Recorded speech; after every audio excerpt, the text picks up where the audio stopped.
Welcome back, everybody, to the Soul Sisters podcast, episode 9. I can't believe we've already done 9 episodes. You can't see Alyssa, but she's dancing in the background. Before we dive into today's topic, I just wanted to hold a space to congratulate Alyssa for passing her national counselor examination, similar to passing your boards in the therapy world. Alyssa, did I say that right? And also tell us more about it because it's so exciting. Yay. Yeah, so I started school in 2020, literally the end of 2019, and then started in 2020. And I was in school until 2022. And then I had to do basically 2 years of, maybe I was in school till 2023. Anyways, I had to do 2 years, 2,000 hours of therapy and counseling, which I did. And then I could have taken the NCE, the National Counselor Examination, at any point, but I was so scared and putting it off for so long that I waited until the very end. And so I'm at the very end and I passed it.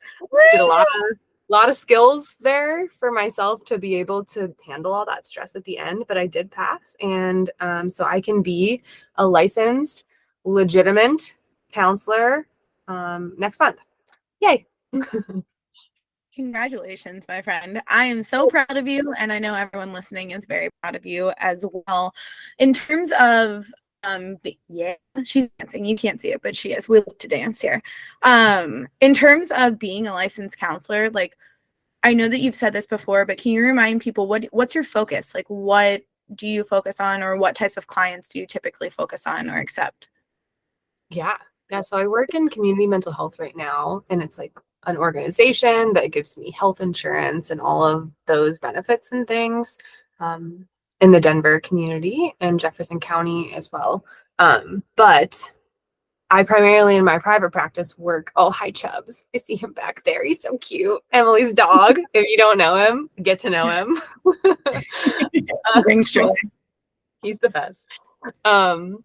And then in my private practice, I work with LGBTQIA plus humans. Honestly, really anyone that kind of jives with me and is interested in the skills that I have to offer and show and teach. I do dialectical behavioral therapy for people with bipolar disorder and anyone really. So we'll see if I open a practice soon in the Golden area where I live, or kind of what is next. Hopefully some things under wraps for Emily and I to work towards now that I'm a little more free, but we'll see. So it's kind of like exciting times to be alive for me. Yay! Exciting stuff. Congratulations. And I'm so proud of you. It just makes me grin ear to ear. But moving forward into our topic for today. Happy August. Yeah, what a great start. Happy August, everybody. It is August 1st, the day that we're recording.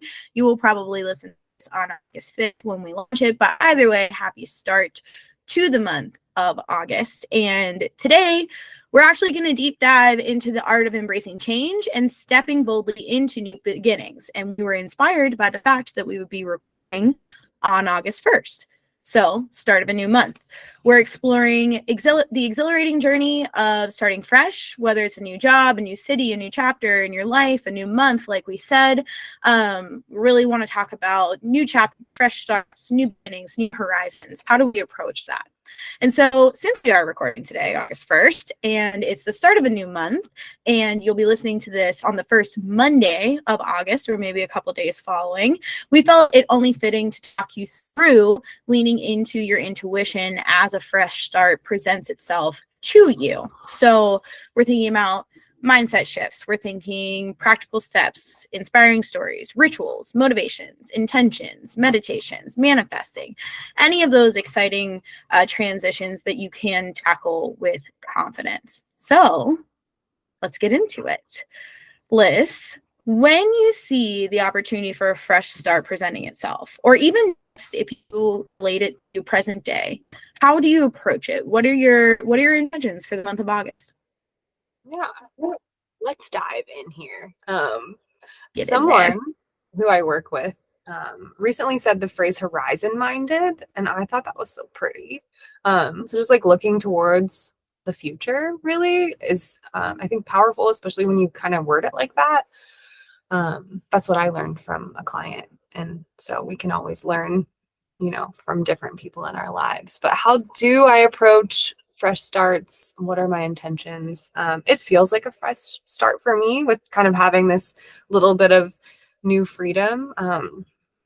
I love the firsts. I love starts of things.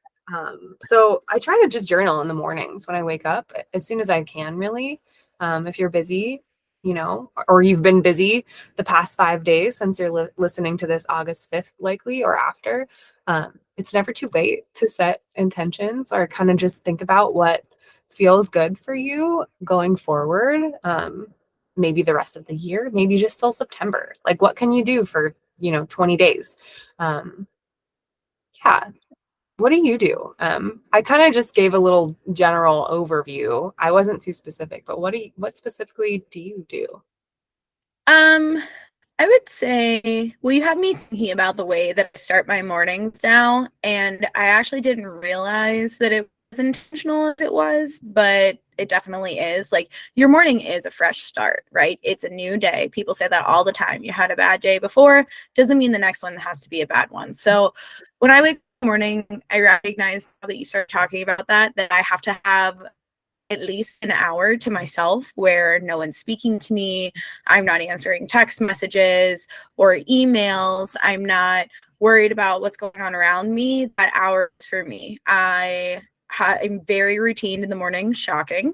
I do my workout. I make my smoothie. I drink my decaf coffee. I take my vitamins, my tinctures, my minerals, so on and so forth. And then I have that hour where I just sit, and the TV might be on, the TV might not be on. Like, it's decompression for the day to come.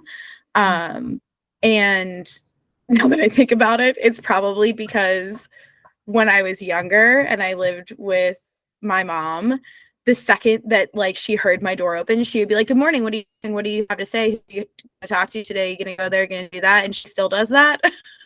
Even though I don't live with her anymore, she just wants to know all the things the second she knows my eyes are awake. So I think starting a new day for me, I definitely need that hour practice of just whatever I need to make myself ready for the day.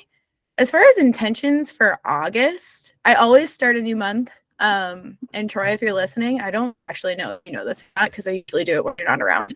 But I start every month by blowing cinnamon into my entryways. It's a little witchy trick. It's just for some cleansing, abundance, things like that. Other things that you can do include like saging your home. If you're into that, you can always tie a cinnamon stick to your sage while you're burning it. So I start every month with just a little handful of cinnamon and then blow it into my entryways just for that little bit of abundance. Yeah, and it smells good.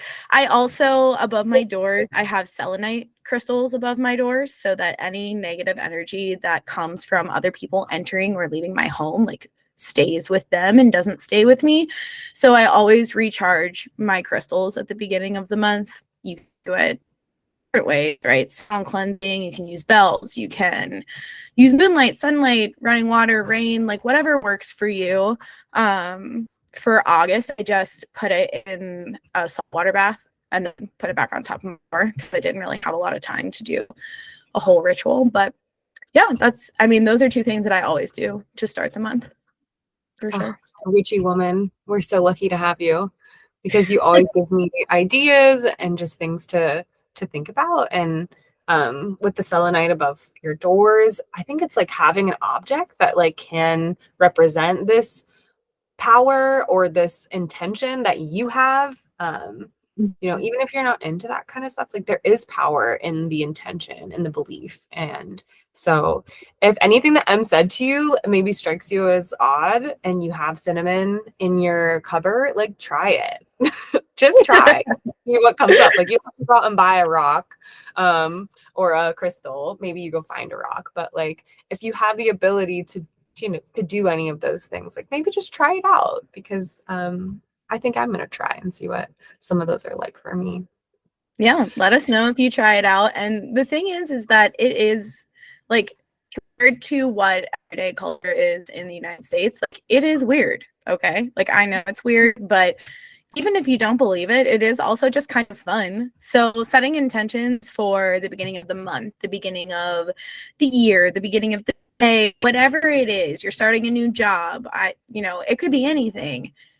At least you could start, even if you think it's silly, you could start it with a giggle, and that could set the whole cadence for how you move forward in it. And I think that's kind of the point of what we're talking about today is there's always obstacles in front of us. It doesn't mean me blowing cinnamon out of my hand into my entryway doesn't mean that my life is going to be any easier than the people around me. It's not how energy transfer works. That's not how magic works. It's not how life works. It's just not realistic.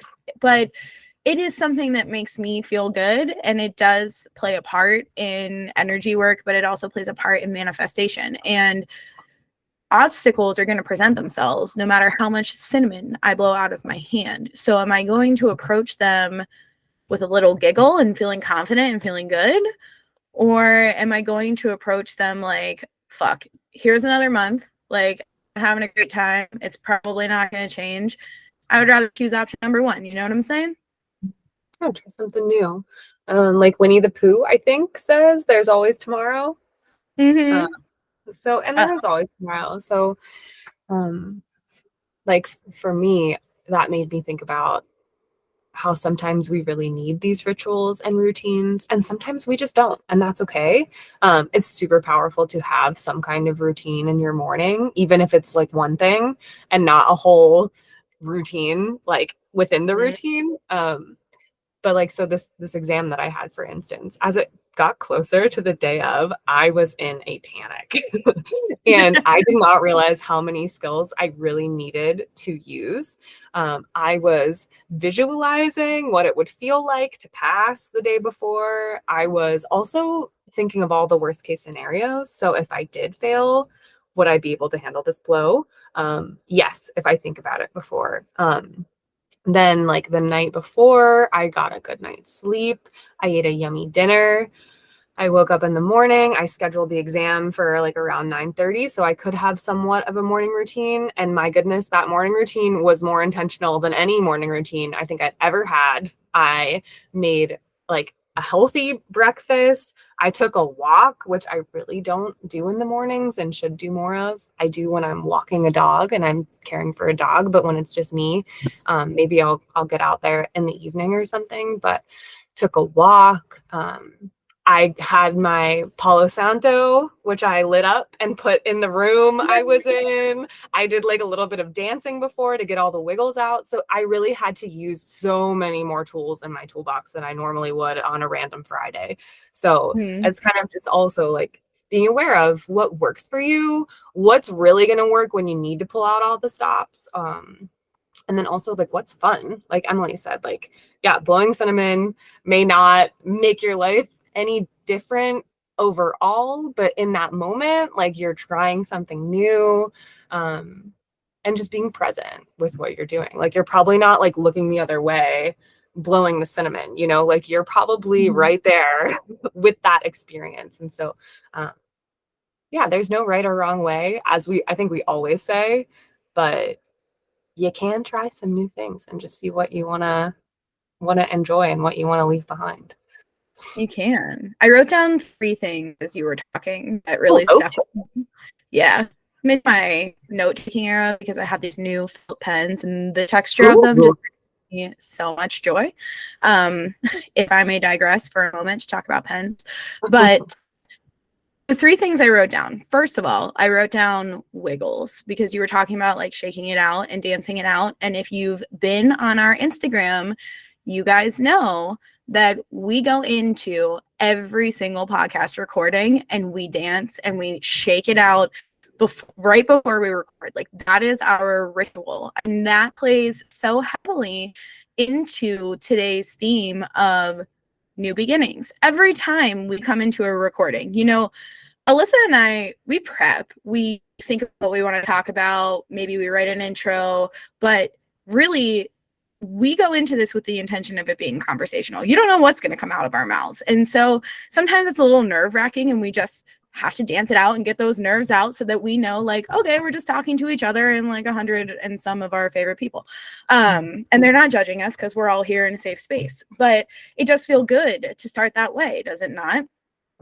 So she's shaking her head. You can't see it, but she's shaking her head. So I wrote my goals.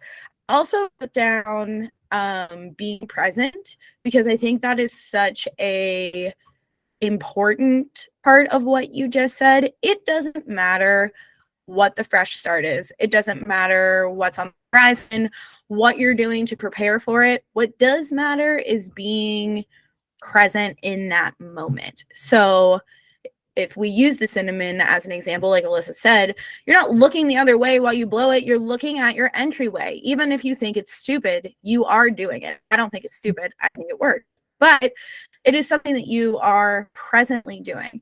While Alyssa was preparing for this exam, she talks about, like, as she gets closer, being really intentional with, like, getting good sleep, what nutrition looked like. She went for a walk. Like, she was very present in all of those moments. So I thought that was a beautiful note to take as well. And then the last thing that I wrote that I would really like us to talk more about is being more intentional with the way that we do things, because this approach to new beginnings, it doesn't have to be like, okay, every single time I start a new job, I'm going to wake up, I'm going to have a Reiki session, I'm going to do yoga, have a sound bath, and then I'm going to start a new job. Like, it doesn't have to be that, right? It doesn't have to be every single month I blow cinnamon out of my door, even though that is what I do because I like it. Like, whatever you're doing, as long as it is intentional to the purpose and it suits you, it is helping you move forward with confidence, it's helping you move forward with grace, it's helping you move forward with gratitude, then it's an intentional ritual and practice that you can put into place as you take on something new.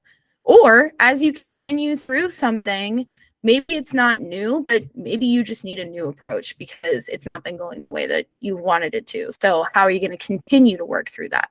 Either way, but I really loved those three things that you talked about previously. Yeah. And it's like with the intentionality, maybe you already have a routine where you're drinking your coffee in the morning. That's awesome. So maybe you just tweak it a tiny bit and you just are super present with, like, what does this taste like? What am I feeling? Or like you're just really sitting with that coffee.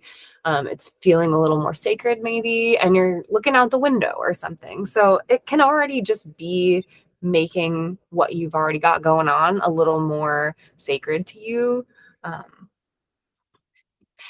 Yeah. Yeah, I love that.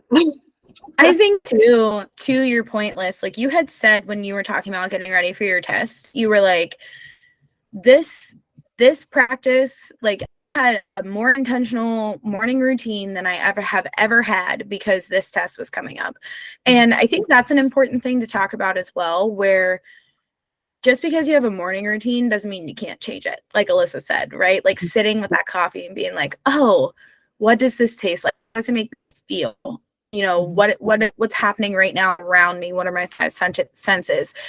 It's okay if when you have something big coming up, that changes. You know, Alyssa has a morning routine every morning, but in the wake of stress, it's going to look a little bit different so that you can approach that stress in a way that is actually benefiting you as opposed to pulling you down into the objections of it all. Yeah, and we're just trying to find balance here, right? So, like, I probably prepared the least for this episode to any other episode because I was, dealing with this imbalance of, like, this really stressful thing on my plate that I needed to get off of my plate. So, if other things suffer sometimes, that's okay. But just kind of being aware of those things. One thing that, if right now, all of these suggestions on different things you could try aren't working for you, I teach a DBT skills group, which is literally teaching, like, wonderful skills to people who are prepared to try to start using them, which is nice because they're kind of in this space where it's like, oh, we would like some new things to try. And one of the worksheets we did was the pros and cons of mindfulness and the pros and cons of mindlessness. And I'm thinking about some of the things I wrote, and, like, the pros of being mindful are that I am more present. I take more time to do those things. You know, the con might be that it does take more time and I have to actually commit some of my time to these things. But also I notice that I'm a better friend. I drink more water when I'm mindful throughout my day because it's just like, oh, I Hell can feel in my body that I'm thirsty. Mhm. So just even noticing things in yourself when you're mindful, and then, you know, maybe you're really mindless, and you're driving and you're listening to music and you don't think until you arrive to that place. That is okay. There's places and spaces for each. But you know, that's something that might interest you. Yeah, but that's what I got. And again, I really didn't prepare for this one so much. I passed my exam Friday and like celebrated so much, and I'm visiting my family in Pennsylvania. Em and I are in the same state. So Hell side yeah. back in there. Hell yeah. Get us back on track, Em. It is. She's here. She's present. First of all, drink your water. If you haven't drank water all day and you're listening to this, or it's the first thing in the morning, I haven't taken a sip of water yet, pick up the water bottle. You can make sure it's reusable. Drink your water. Second of all, as you were talking of a WAMO, a water appreciation moment, acronyms, WAMO. You just scream WAMO, and you and your friends are supposed to just drink some water. So we're appreciating water. WAMO. Oh, continue. WAMO. Okay, hold on. Let me take a sip. Hold on. Okay, I took a sip of water. Alyssa took a sip. Also, Whammo. I love Whammo. Okay, we're gonna put Whammo on our Instagram, and every time you guys see it, I expect you to take a sip of your water. What a fun new way to make sure we're all hydrated. So I love that.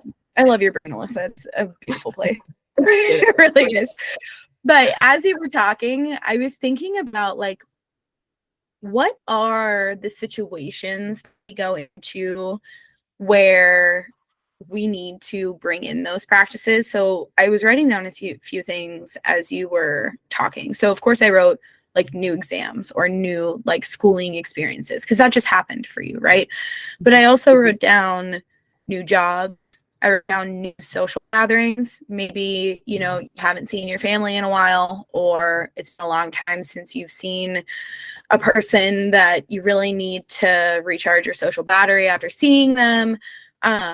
New goals, new environments, new months, new seasons, new years. You know, this is all very reminiscent of when people talk about New Year's resolutions. And I believe that social media has set New Year's resolutions on fire and set them to shit, because we all make fun of the fact that like, oh, we set these New Year's resolutions and then, you know, we never keep them.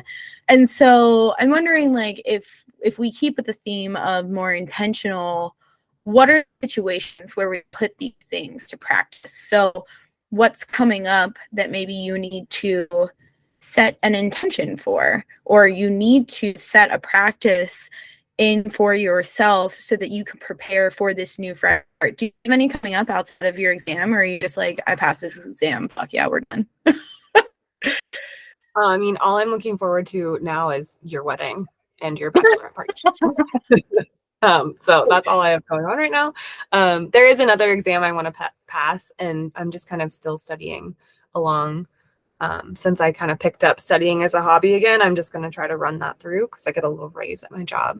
But it made me think about, which I really wanted to get to, when Em and I were in school, of course. We were like kind of overachievers, I would say. Like we got pretty decent grades. We didn't have to try like super hard in school. We're kind of vibing. We each month or each season, like as the season would change from spring, summer to fall, we would make a list of things that we wanted to do, not necessarily accomplish. Like we didn't have to earn these things, but just things that we wanted to try. And it's so much more fun. It's such a rich season every time. We always have things to look forward to. We would literally like make the list super pretty and hang it up and like cross things off. And I remember that still. And that was probably 10, 15 years ago now. So yeah, I mean, do things like that a little, but not quite as beautiful as it was when we were kids. We were so aware as kids in some ways. Man, children have so much more awareness than people, or even like ourselves as adults, gave us credit for back then. So just for context, like I literally used to live in Alyssa's room. We shared a bed for most of high school. Never left. And yeah, besties. I would come home from volleyball practice disgusting and crawl in bed, and she would be like, I despise you. Go take a shower. But outside of that, there was a bulletin board that hung that room, and we would hang up these lists, and they were so it's behind her right now because she's at home. And it was just so ornate and beautiful, and like she said, like it gave us something to look forward to, but I feel like it also gave us a sense of purpose. Like we had a very large extended group of friends when we were in high school. I feel like there was always people, like there might have been a few core people, but there was always people coming and going, and it almost seemed like, okay, well, what do Alyssa and Em have on the list? Like, what are we gonna do? And it felt purposeful. Like it gave us a direction to go in, because as we know, it's a little bit of a space cadet, and I enjoy routine way too much. So it kind of blended and meshed those things together, which I thought was a really gorgeous like combination of what our brains looked like, because there could be anything on there, like sit outside and draw with chalk to go to the zoo, like just crazy that didn't even matter. You could do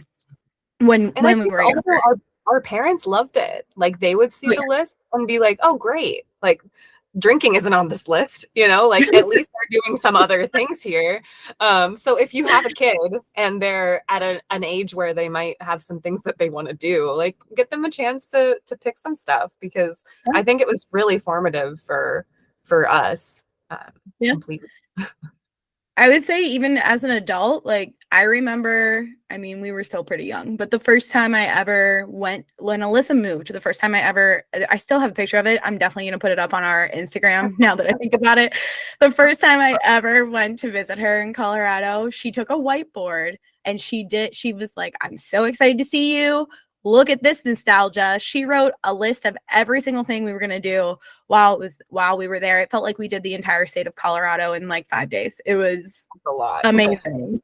It was a lot, but like, I'm so like, it's what you look back on it, like, I'm so glad I did that. And so I think if you tie that, like, making a list is something you can do to prepare for new beginnings so that you feel better, so that you have less anxiety, so that those obstacles don't look as large.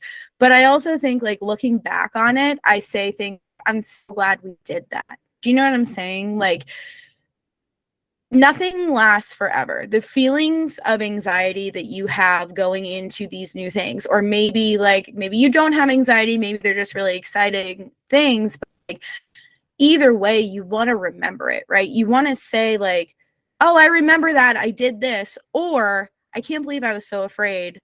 I'm so glad I did that. You know what I mean? Like you want to be able to look back and say like, I started a new thing. I can do hard things, like, and I did it well, and I prepared myself as I went into it. And you just think as adults, like when we're kids, it's fun stuff, right? It's let's go to the zoo, let's go kayaking, let's draw with chalk, let's go thrift shopping. We used to go to Gabe's and just buy hundreds of pairs of shoes that were $2 and would die the next day. Hundreds, but well, over the years they ended up being hundreds. I still have some, by the way. But we bought a lot of shoes and they always had to be matching. Like that shit's fun, but as you get into your adult years, we lose that fun a little bit. So like bring it back, bring the fun back. Don't lose it.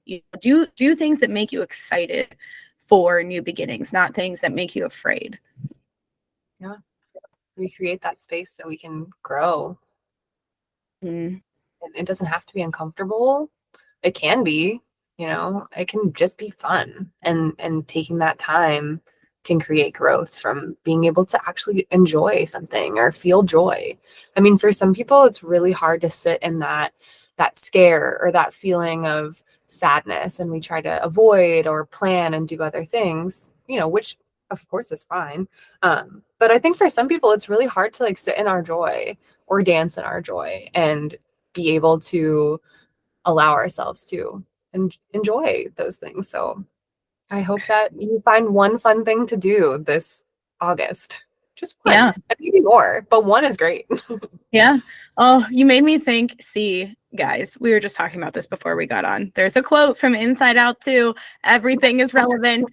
Okay, if you guys haven't seen Inside Out 2, you need to go see it. But there's a quote from the character Joy, and they ask her, what do we do next? She says, I don't know. Maybe this is what happens when you grow up. You feel less joy. Oh my God, my heart broke. I was weeping at a children's movie. And I thought to myself, I refuse to let that happen. Like I can tell as I've gotten older, I've gotten more jaded, and I just refuse to get to this point of like not having fun. Mm-hmm. And as we know, being friends with Alyssa makes it easy because she knows how to have the most fun. She nothing embarrasses her. But yeah, just remember that, you know, new beginnings are sometimes very hard, but they're also necessary to get to the next thing. Like you're starting something new, go do it and have fun. Yeah, I was trying to think of something that embarrassed me lately because there was something, but my mind blanked it. But I remember like it was kind of the scenario where maybe you like wave to the wrong person and it's like, oh, whoops, but I still get embarrassed. Anyways, it's okay. Go embarrass yourself. Can I tell you my embarrassing story that literally just happened? Oh, yeah, please. I wish I had. It's very funny. It starts out sad, but it's very funny.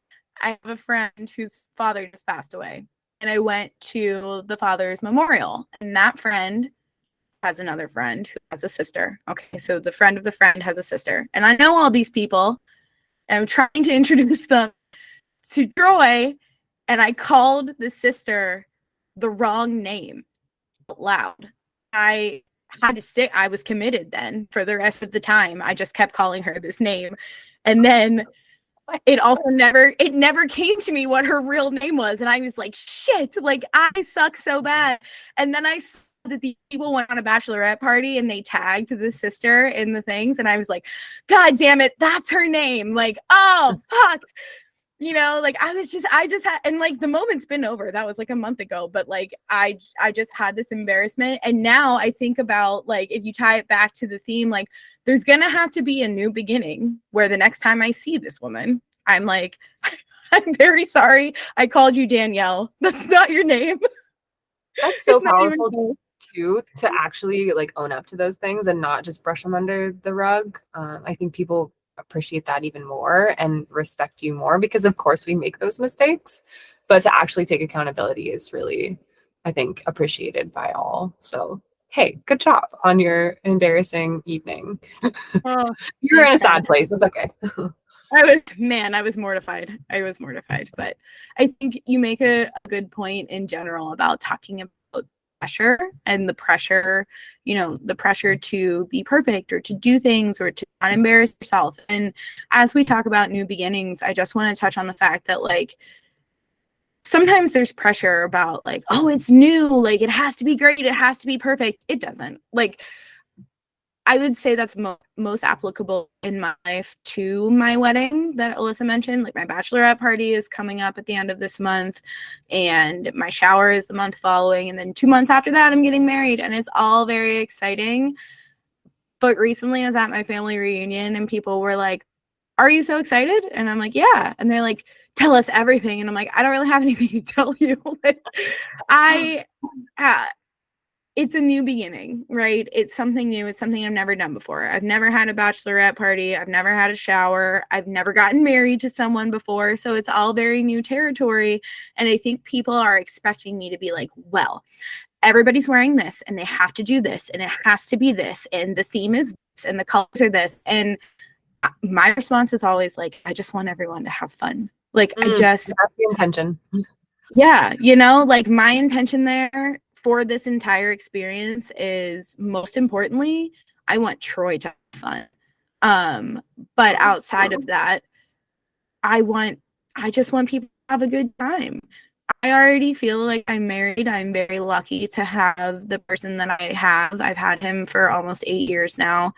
And we already function in the way of marriage outside of a legal agreement. So this is just a happy footnote on, you know, the scales of life. And my intention for the entirety of the gatherings is, yeah, they're new, but I just hope everyone has a good time. Who gives a shit like what all the details are? That's just my approach to it. Yeah. Well, speaking about like not doing well, I'll just tell you, I remembered my embarrassing story, and it was yesterday, and I am home in Pennsylvania and not moving quite as much as I usually do back in Colorado because my mom feeds me so many good things and we're always out eating, which is amazing. Thanks, Mom. So I was like, oh, I'm going to take a jog to El Diablo, which is a 1.6-mile run from my house to a wonderful restaurant that I had never been to. So I run there and I am so sweaty.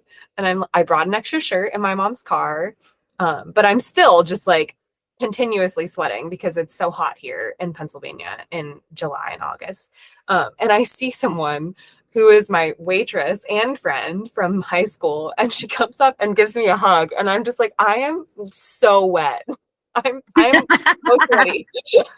Do you want to hug me? And she did. And my face was still just like literally pouring sweat. Like I hadn't gone to the bathroom yet. I did not quote unquote freshen up. Like I was just kind of gross.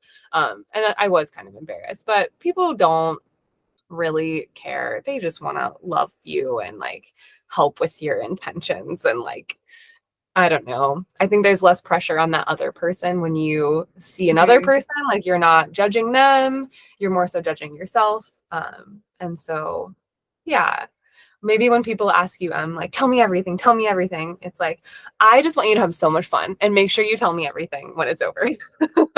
Exactly. I just want you to have such a good time. I love this topic of embarrassment though. Like our brains, I love how to get places, but the topic of embarrassment, it ties in so good because part of the reason that there's so much anxiety revolved around new beginnings is because of fear. And one of those fears is embarrassment. Like, you don't want to start a new job and look like you don't know what you're doing. I remember when my brother, who is incredibly intelligent and had already, like, he was already doing a mentorship. I don't know what it is in engineering, but one of those. He was already doing it for this company. And so when they finally, gave him a job offer and got to do that, got over the hump of COVID, he was like, I'm afraid. Like, what if I don't know what I'm doing? And I'm like, honey, you just got out of college. You're not supposed to know what you're doing. You're supposed to have all the knowledge of college and all the knowledge of the internship and then learn from these men that decided to hire you because it's an engineering plant. So it's some women, but he mostly works with men. And it's interesting because that was a new beginning for him and he was going into it fearful, like, what if I don't know what I'm doing? What if people think I'm stupid? What if I can't, like, he's deaf. So like, what if someone talks to me and they can't hear? And it's interesting that we got to this topic of embarrassment somehow, because I feel like a lot of beginnings start out with anxiety for that exact same reason. Yeah. Wow. I have something that I just learned that I'd love to share. And I think this is where I want to mic drop because it's really powerful. So if you're listening, if your name's Emily, try this. Say, say, I am stressed. I am stressed. Say, I am experiencing a stressful emotion. I am experiencing a stressful emotion. I don't know about anyone there, but when I say I am stressed, I am holding my breath and then I release after I say it.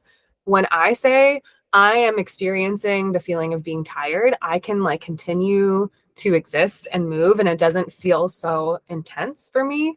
And I thought that was so powerful to be able to like understand that you can experience stress. You can feel, all of these really intense emotions. But when we take away the I am this and we put in the this is an experience I'm having, it makes it so much less hard in that moment, for me at least. Oh my gosh, that was beautiful. I totally did that.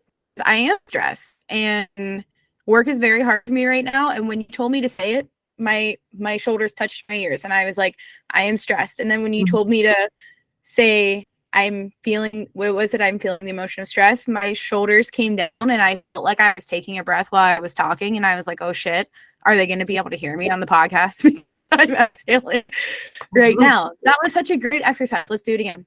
Can I do it for you? Are you Yeah, stressed? Are you stressed? not at all. Say a different Okay. emotion. Do a different Okay. emotion. Okay. I have gratitude. I have gratitude. Oh, but that for when it's good, I am gratitude. Like I want it, Oh, I want to be that if it's good. okay. Okay. Let me think of a different emotion. Guys, I fucked it up. You Sometimes, didn't. No, I learned something just now. yeah, there's no wrong way to do things. You learn things all the time. Okay, let me think of an emotion that you're feeling. I am excited. I'm excited. Ugh, I felt that. I am feeling excited. I'm feeling excited. Yeah, I'm feeling the experience of being excited. It's like I am tired. Ugh, when I say that, my goodness. Mhm. I'm kind of feeling tired. I'm feeling tired. Okay, this will go away if I nap, probably. If I take a minute. So it can be with anything, but I hadn't thought of it with a positive emotion. It does feel well, even excited, I guess, can be positive or negative. It's really close to fear. It's really close to anxiety, but sometimes excited is like looking towards something. So I don't know, just play around with that because I think I have some more playing to do with that. I just learned it this weekend, but it really spoke to me. And I'm I love glad that that. you like experienced kind of what I was intending the practice to be. So that's good. Yeah.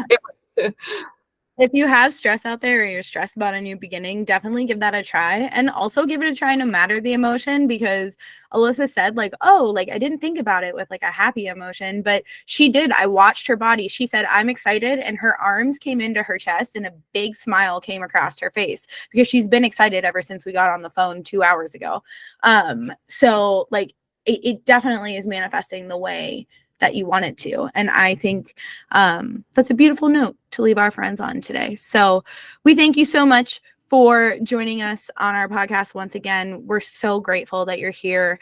We've heard from so many of you, and we just appreciate your feedback and your love.